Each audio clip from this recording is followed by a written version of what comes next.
মাসির বাড়িতে ঘুরতে গিয়ে রাতে ঘুম ভেঙে গিয়ে দেখি মা নেই বিছানা। কিছুটা অবাক হয়ে বিছানায় থেকে নেমে পাশের ঘরের সামনে যেতেই চমকে উঠলাম। নমস্কার বন্ধুরা, কেমন আছো সবাই? আমার নাম জানবে। আমি চলে এসেছি আরেকটা গল্প নিয়ে। এমন গল্প আরও শোনার জন্য সাবস্ক্রাইব করে নাও আমার চ্যানেলটা।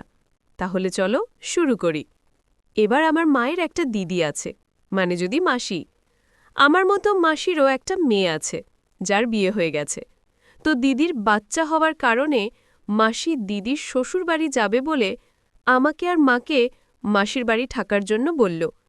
কারণ বাড়িতে মেসো আছে, তাকে রান্না করে দিতে হবে, সে অফিস যাবে, সে অফিস থেকে ছুটি পায়নি। আমার মেসো একটু রাগী মানুষ, সব কিছু পরিপাটি হওয়া চাই। মেসোর অফিস দূরে হওয়ায় অনেক ভোরে ওঠে, তাই মাসি আমাদের তাদের বাড়ি গিয়ে থাকতে বলল, যাতে মেসো খাওয়াতে কোনো অসুবিধা না হয়, তার ঠিক পরিপাটি হয়। আমার মাও তাতে সম্মতি দিল। যতই হোক, জামাইবাবুর কোনো অসুবিধা না হয় এই ভেবে আমার মাসির বাড়ি গিয়ে পৌঁছলাম বিকেলের দিকে। তখন আমার মেসো আসেনি অফিস থেকে। মা আর মাসি গল্প করতে করতে মাসির ব্যাগ গুছিয়ে দিতে থাকল, কারণ কাল ভোর 4টের বাস ধরবে। মেসো এলে তাড়াতাড়ি খেয়ে আমরা সবই শুয়ে পড়লাম।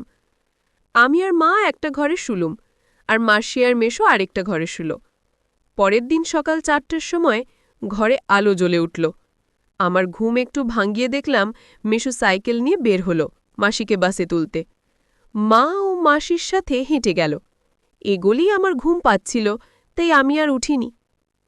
কিছুক্ষণ পর আধঘুমে বাড়ির লোহার দরজা বন্ধ হওয়ার শব্দ পেলাম। বুঝলাম মা আর মেসো চলে এসছে। তারপর মা এসে আমার পাশে শুয়ে পড়ল। আমার ঘুম এবার একটু গাঢ় হয়ে এলো। এমন করে কতক্ষণ ঘুমালাম জানি না, কিন্তু পাশ ফিরে শুতেই চমকে উঠলাম। পাশে দেখলাম মা নেই।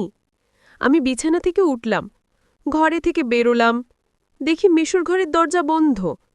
আমি বাথরুমের দিকে গেলাম, ওখানেও দেখি মা নেই।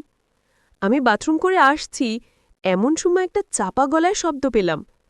মনটা কেমন করে উঠল। মা কি তবে মেসোর ঘরে? আমি সাহস করে একটু দরজাতে ফাঁক করতেই চমকে উঠলাম। মা দেখি মেসোর ঘরে আছে, দুজন দেখি শুয়ে আছে, আর যা করছে তার জন্য আমি একটুও রেডি ছিলাম না। আমি দাঁড়িয়ে দেখছি আর দুজনের চাপা গলার আওয়াজ আসছে আর আসছে। মায়ের হাতের চুরির শব্দ। এমন করতে করতে মেসো চরমভাবে খেলা শুরু করে দিল মায়ের সাথে। আমি এটা দাঁড়িয়ে দেখছি দরজার আড়াল থেকে, আর আমার কানে আসছে চাপা গলার আওয়াজ আর মায়ের হাতে চুড়ি আর পায়ের নুপুরের শব্দ। এমন করে প্রায় আধ ঘণ্টা চলার পর বুঝলাম খেলা শেষ হয়েছে। আমি তাড়াতাড়ি চলে এসছি। ঘুম নাটক করে পড়ে থাকতাম, মাও কিছু পর চলে এসে শুয়ে পড়ল। পরের সকালে ঘুম থেকে উঠে দেখি মেসো অফিস চলে গেছে।